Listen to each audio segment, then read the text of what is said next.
नमस्कार, आप देख रहे हैं आर्य न्यूज। मैं हूं आपके साथ पल्लवी सिंह। रुक करेंगे इस वक्त की बड़ी खबर की ओर। तो बता दें कि काशीराम शहरी आवास योजना के लोगों को अल्टीमेटम जारी कर दिया गया है। बता दें कि काशीराम आवास में रह रहे अवैध कब्जेदारों को अल्टीमेटम प्रशासन की तरफ से जारी किया गया है। 15 सितंबर से पहले मकान खाली करने का यह अल्टीमेटम है जो प्रशासन ने जारी किया है। मकान खाली नहीं किया गया तो 18 सितंबर से कार्रवाई की जाएगी। मकान में रखा सामान भी जब्त कर लिया जाएगा। बड़ी खबर इस वक्त की आपको बता रहे हैं। इसके तहत अवैध कब्जादारों पर अब कार्रवाई प्रशासन की सख्त हो गई है। इस दौरान मकान में रखा सामान भी जब्त करने की बात प्रशासन कर रहा है।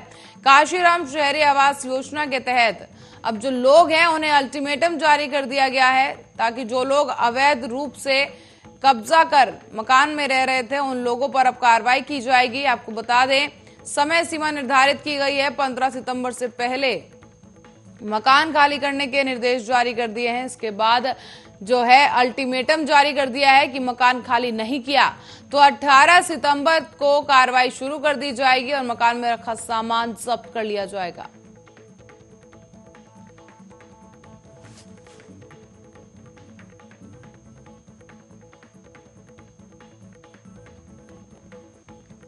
और अफगानिस्तान में तालिबान सरकार के ऐलान से पहले पाकिस्तान की खुफिया एजेंसी आईएसआई के chief lieutenant general Faiz Hamid के काबुल पहुंचने को लेकर कई तरह के सवाल उठ रहे हैं।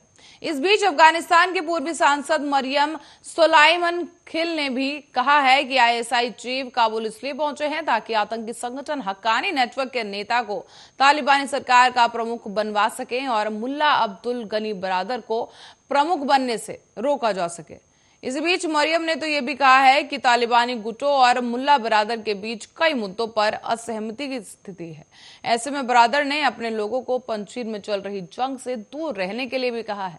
बता दें कि मरियम के बयान से पहले तक ये अटकलें लगाई जा रही थी कि मुल्ला बरादर ही तालिबानी सरकार का प्रमुख होगा।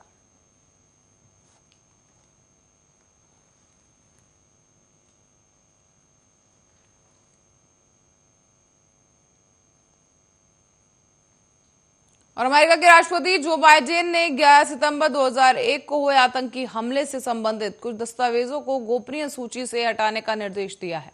सरकार का यह फैसला इस हमले के पीड़ित उन परिवारों के लिए मददगार साबित हो सकता है जो सऊदी अरब सरकार के खिलाफ अपने आरोपों के संबंध में लंबे समय से रिकॉर्ड की मांग कर रहे हैं।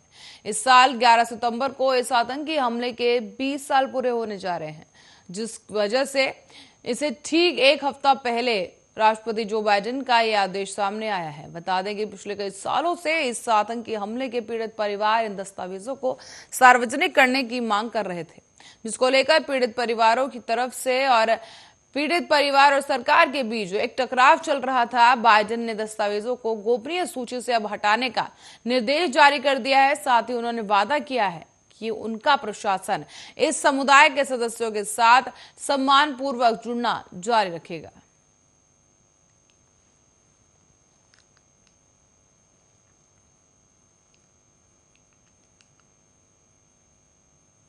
और टोक्यो में चल रहे पैरालंपिक गेम्स के अंतिम दिन रविवार को नोएडा में आपको बता दें कि नोएडा के डीएम सुहास एल यथिराज ने भारत के लिए सिल्वर मेडल जीतकर शानदार शुरुआत दिलाई है।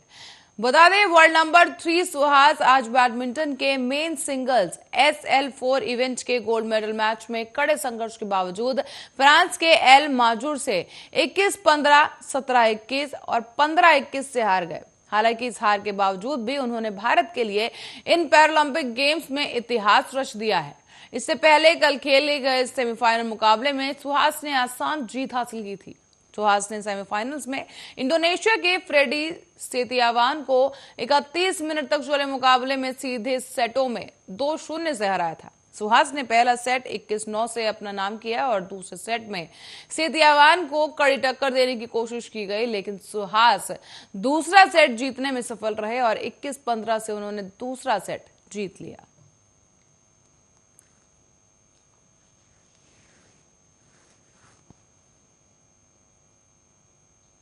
और राष्ट्रीय राजधानी के कुछ हिस्सों में शनिवार दोपहर को सामान्य बारिश देखने को मिली है, जिसके बाद से पारा नीचे चला गया और अब आईएमडी ने दिल्ली में हल्की बारिश और गरज के साथ छींटे पड़ने का पूर्वानुमान जताते हुए शनिवार को येलो अलर्ट जारी किया था और अब रविवार के लिए भी आकाश में बादल छाए रहने और गरज का पूर्वानुमान जताया गया है। बताते चले, मौसम वैज्ञानिकों ने रविवार के लिए ग्रीन अलर्ट और सोमवार के लिए येलो अलर्ट जारी किया है। ग्रीन अलर्ट का मतलब कि सब कुछ ठीक रहने से है, वहीं येलो अलर्ट का मतलब खराब मौसम और जनजीवन प्रभावित होने की आशंका का सूचकांक है। आज अधिकतम और न्यूनतम तापमान आपको बता दें कि 34 और 26 डिग्री सेल्सियस दर्ज किया जा सकता है।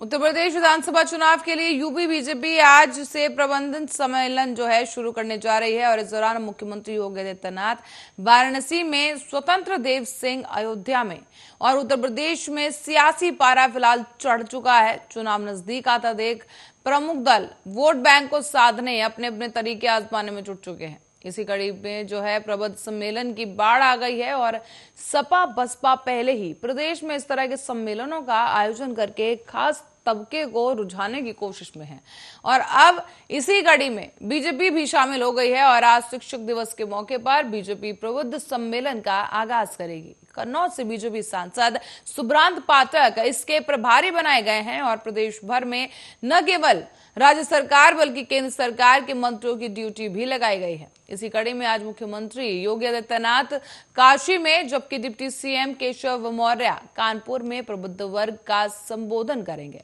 उत्तर प्रदेश अध्यक्ष स्वतंत्र देव सिंह अयोध्या, राधा मोहन सिंह प्रयागराज में मौजूद रहेंगे।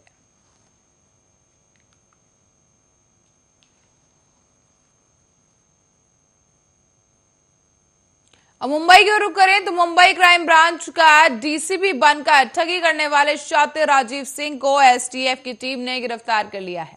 अलीगंज में रहने वाला राजीव सिंह महानगर के मोहन श्याम कल्याण दास ज्वेलर्स की मालिक नितेश रस्तोगी से करीब 3 करोड़ रुपए के जेवर की ठगी की थी। पुलिस ने राजीव के घर से 5.743 किलो सोने के जेवर बरामद किए हैं। राजीव सिंह के पास से मुंबई क्राइम ब्रांच के डीसीपी के एक फर्जी आईडी कार्ड को भी बरामद किया गया।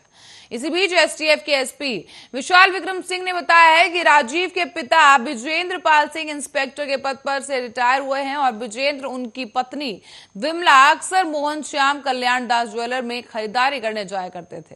राजीव भी उनके साथ आता जाता था और बीते कुछ महीनों में उसने बहन की शादी के नाम पर जेवर खरीदे। इसके बदले उसने सेंट्रल बैंक ऑफ इंडिया के साथ अलग अलग धनराशि के 3.15 करोड़ रुपए पोस्ट के डेटेड चेक जो है दिए थे और इसी के साथ ही अब रितेश जब भी चेक बैंक में लगाने की बात करते तो राजीव उन्हें कोई ना कोई बहाना बनाकर रोक देता था। आखिरकार जब चेक की तारीख निकल गई तो रितेश ने राजीव को फोन करने शुरू कर दिए, लेकिन राजीव ने कॉल रिसीव नहीं किया। इसके बाद नितेश ने महानगर कोतवाली में मुकदमा दर्ज कराया। एसटीएफ और महानगर पुलिस की टीम राजीव के घर पहुंची और उसे गिरफ्तार करके ठगे गए जेवर को बरामद कर लिया गया है।